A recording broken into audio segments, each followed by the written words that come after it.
Our target member, Kevin, uploaded a video of him playing Operator. Great picking on it. So Operator, of course, by Jim Croce. But Kevin, I got a couple of suggestions for you.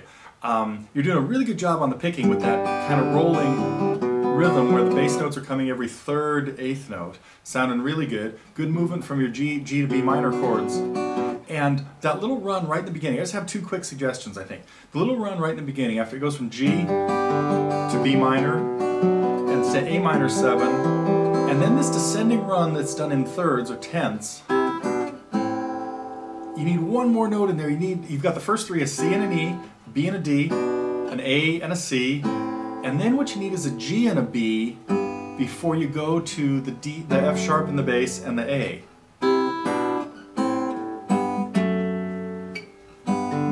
So you need 5 notes in there. So I don't think I've done a lesson on this yet. I'll get to it someday, but that's the hint in there. Try to make it sound like this, and then you land back on the G chord. Then on the second run, then when you're singing, use that same chord progression, going from G to B minor to A minor 7, and then the descending run with just 4 pinches in there, ending on the G. Watch out, right here you're doing a fancy little thing in there that's taking 1 beat too long. So you gotta scope that out a little bit more carefully, because you end up being a beat late. You do something like, I don't know if I can figure this out, if I can fake this. So before the A minor chord, you get hung up in something a little too fancy. So watch out for those kinds of embellishments.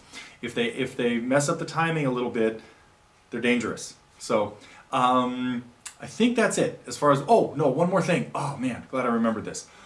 There are a lot of E minors in this song. Make sure that on those E minors you get the 6th string in the bass. This is a really common mistake a lot of my students make.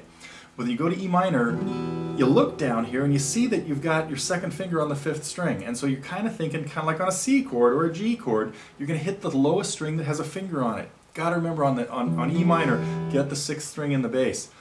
I have students who've been with me for years, 30 years sometimes, that still mess this up. Not to mention any names. Ed, you're not watching, are you? Okay.